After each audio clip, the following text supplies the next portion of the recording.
Is your Android device getting slow? Are you tired of low memory issues? Or do you want to remove those bloatwares on your device and add a new life to your old Android phone? Or you simply want to upgrade to a higher version of Android, but you don't know how to do that? In that case, this video is for you. In today's video, I'll be showing you how to install a custom ROM on any Android device, whether it's a phone or a tablet.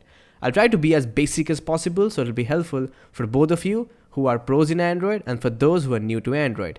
Again, it's 100% safe and fail-proof. So I hope you remember me. I'm your host HK. Welcome to the Android Guy.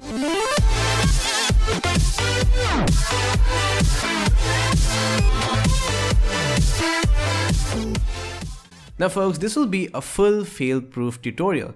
I'll be showing you how to install a custom ROM without the risks of bricking or harming your lovely device. I'll be also explaining each of these steps in detail as we go along. So do watch this video tutorial till the very end, because it's always better to follow one full tutorial than following multiple tutorials and getting confused. Now, there are two ways of installing a custom ROM. Number one, by using a computer. Number two, directly from a device itself by using a custom recovery. The PC method is not used much these days. However, the second method, that is flashing a ROM through a custom recovery, is used by like 95% of the people, because it's fast and the ROM can be installed directly on your phone without the need of getting up from your seat. So what is a custom recovery and how do I get it? Simply put, a custom recovery is basically a piece of software that sits on top of your Android device and allows you to install, flash, backup ROMs and do a lot of things directly from a device itself without the need of connecting it with the computer. So basically, if you want a custom ROM, you will need a custom recovery on your device. That's the first step. Alright, I get it. Sounds easy.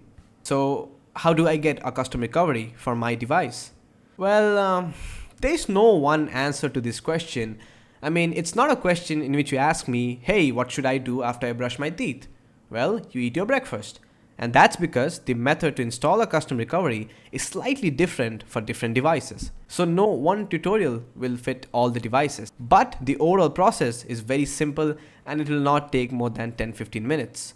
So what do we do now? We go to our common buddy, Google search.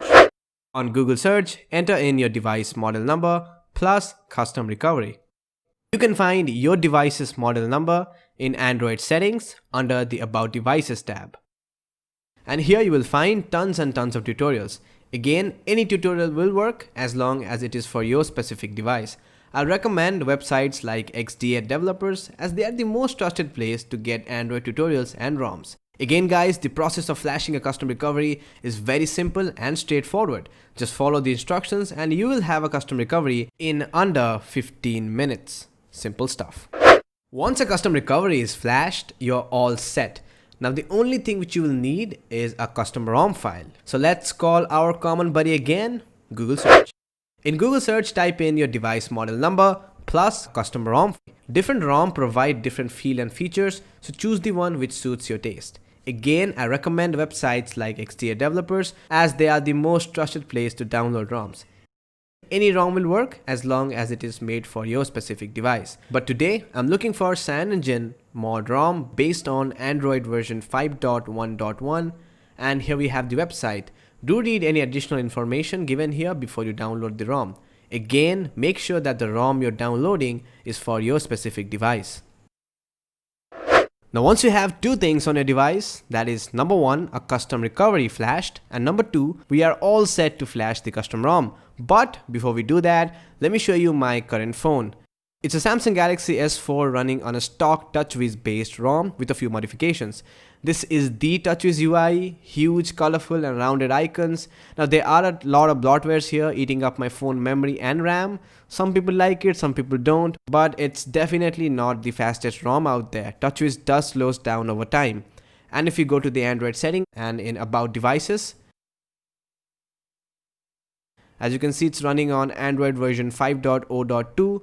And also, most importantly, make a backup of all of your data and apps on your phone by using Titanium Backup if you have root, or use App Backup and Restore app. Both apps are free on Play Store, as flashing a custom ROM will wipe all of your apps and data on your device. Alright, it's time. Let's go ahead and flash a custom ROM. First of all, you'll need to turn off your device.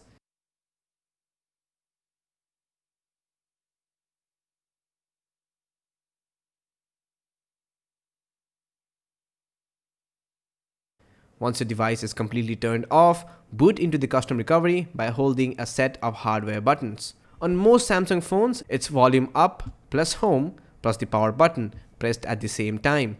Now it might be different for different devices, so do check the place where you got your custom recovery to find out how to boot into yours. If the custom recovery was flashed correctly, your device will boot into the custom recovery menu. Let me zoom in a bit so that you can have a better view. So here's how the custom recovery looks like. Use the volume rocker buttons to move up and down, and use the power button to select the options that you want to choose. Now there are several types of custom recoveries out there like Clockwork Mod, TWRP, fills, etc. They might look a little different, but more or less the basic set of options here will be same across all the recoveries. Now I'm running on Clockwork Mod recovery, also known as CMW recovery, and here you will find a bunch of options, and at the top you will have the install zip option, which will flash or install a custom ROM. As simple as that. But before you do that, now guys, this is very important, pay attention. Scroll down to backup and restore option and select backup to SD card. Now what will this do is it will back up the entire of your Android with all of your apps, games, save files, accounts, contacts, everything on your Android, and store it as a single file on your phone memory. So in case if you don't like the new ROM, or if you want to go back to your original state, simply boot into the recovery, select restore from SD, and boom, your device will be back to exactly how you left it. So do create a backup before flashing a new ROM. Now once that is done, go back and scroll down and select wipe data and factory reset and hit on yes. Now this will wipe the flash memory on your device, making space for the new ROM. Scroll down and select wipe cache partition option. This will wipe the temporary app data left on your device by your old ROM and hit on yes. Now both of these options will not take more than 10 seconds. Now most people, they don't wipe their devices before flashing a ROM, which leads to boot loops and write errors. So don't forget to wipe your device before flashing a new ROM. Now once you have created a backup and your device is wiped, you are all set to flash the new ROM. Navigate to install zip option, select choose from SD card, and navigate to the place where you have placed your ROM. Now since we downloaded it directly from our device, it should be in the download folder.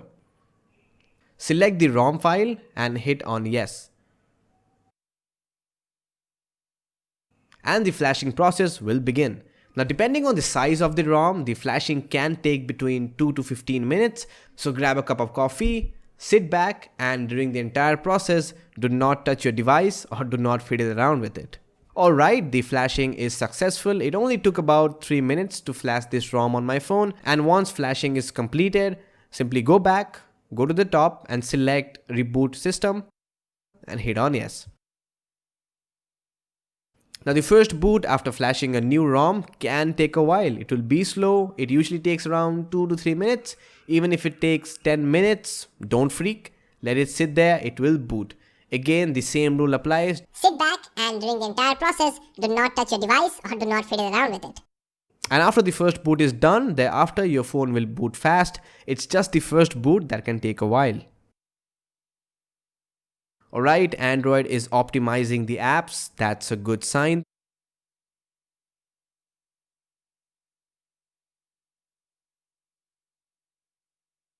And it's booted up. There we have the welcome screen. Let me select the language and get through this quickly.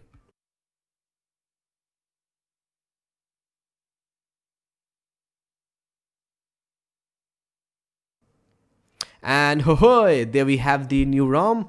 No TouchWiz, near stock Android, and no bloatwares, and you get to choose what apps you want.